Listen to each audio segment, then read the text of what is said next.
It is a devastating experience, and the pain is excruciating.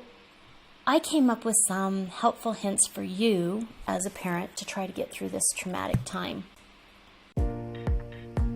Welcome to Epic Mom Life. I am your host, Kara Peterson. This show is sponsored by The Possum's Tale, a unique book adventure for your 6 to 12-year-old child. Let's jump into today's show. 6 helpful hints to supporting your child when a family pet dies. I decided to do this vlog because I just lost my dog a couple weeks ago, and it is a devastating experience, and the pain is excruciating. So I thought, how would you support your child if they were experiencing this? Family pet is so much more than sometimes the reason we get it is to teach our kids responsibility, right? They have to pick up after them and they have to learn to walk them. And it also teaches them to love and have empathy. There's a lot of great lessons around a family pet.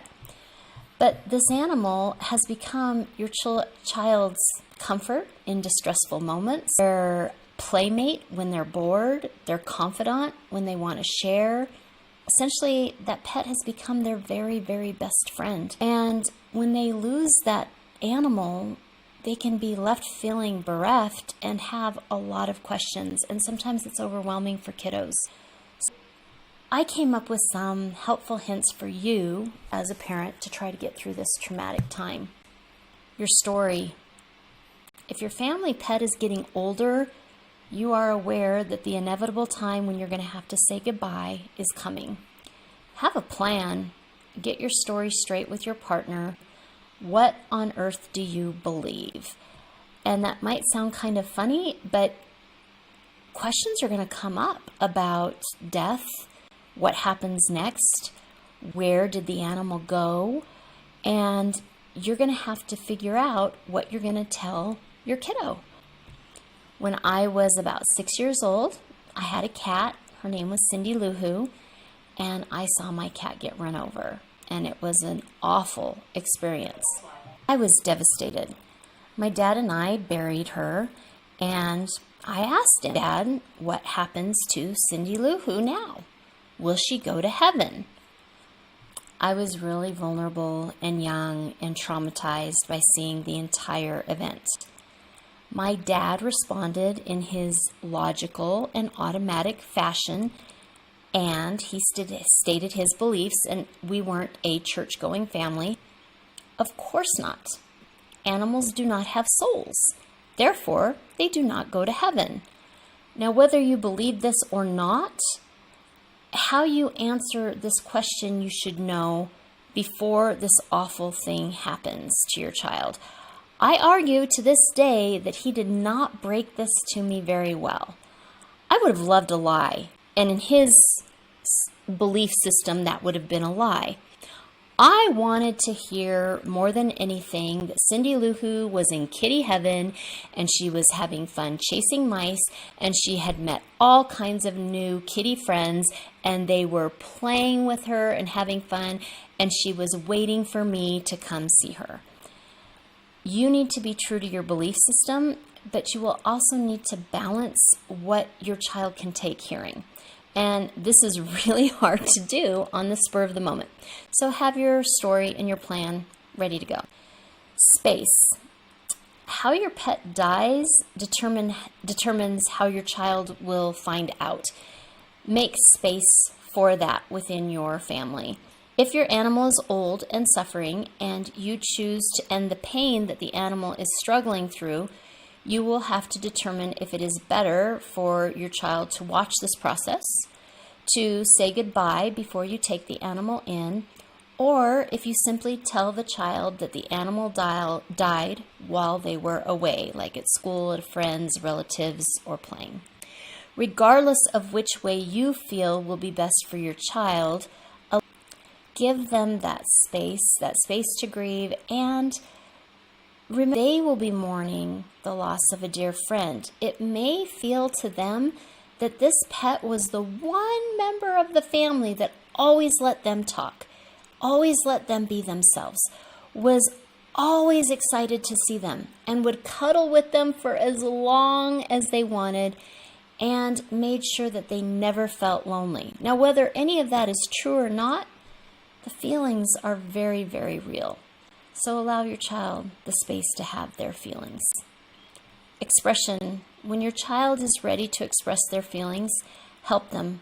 You can encourage great memories of the pet that will bring slideshow from pictures. Show your child how to pick songs and compose music that goes in the background. They can find a song that represents how they feel about the animal, or, because that would probably be a sad song, or how the animal made others feel while it was with them. Closure, really good. Even though it feels sad at the time to say goodbye, it helps us see that there can be an end. And right now there is a lot of ick and there's a lot of sadness. And when you put an end to it, you give it a finality, it allows you to move on to the next thing. So whether you are cremating or burying your pet, find a place, whether it's your yard or a path you all like to go to or a garden or whatever, where you can create a little memorial. You can get a grave marker, or you can even have the children just paint rocks to mark the grave and say goodbye. When I was doing this, we have actually had 3 dogs that I have dearly, dearly loved and that have passed at this point. And 2 of them, we've cremated them. They were on our mantle. And at this point, this one hit me so hard. I was like, I just don't feel okay with them just on the mantle. That just wasn't enough. So my husband went out and in the yard, and we got 3 places to bury, and they're in the trees, and they're really pretty, and we found grave markers that we could use, and I found a flower that represents each of them. Like this last dog, Scarlet, was the happiest dog in the world. She just brought joy, joy. So she'll get a sunflower, specific way. Hope. Losing a pet feels really sad and bleak. Teach your children resilience skills to help them find hope. So, this kind of brings up a lot of those emotional intelligence or social emotional learning skills that I love to talk about, and I'll have a link to those in the notes. Of incredible sadness, if they are still working in their mind how it could have happened differently, and that's a natural thing for a lot of us to do. I could have, when Cindy Lou Who died, because she jumped on my dad really slowly. It was one of those old trucks that made a lot of noise. So I was screaming, "Dad, Dad, Dad," and he couldn't hear me because the truck was so loud. So in my mind, as a 6-year-old, I kept figuring out ways that I could make sure my dad heard me. But that it couldn't change anything, right? So I needed an adult to help me trying to figure out how to make it so that it wasn't my fault, because I couldn't save it. I couldn't work it out differently. So you need to help them realize also it is not their fault. Sometimes awful, awful things happen, and sometimes they're just kind of sucks. Create a sense of support and safety. Make sure that your children know that although they have lost their dear friend, they have the love, support, and understanding of their family always. Look for positive emotions. Start small. Go for walks. What do you find that is lovely? What are you enjoying in your world that day? Is there a pretty rock that you find? Is there a nice bee that is buzzing? Just try to find something good. Focus on the positive. Allow the pet to live on.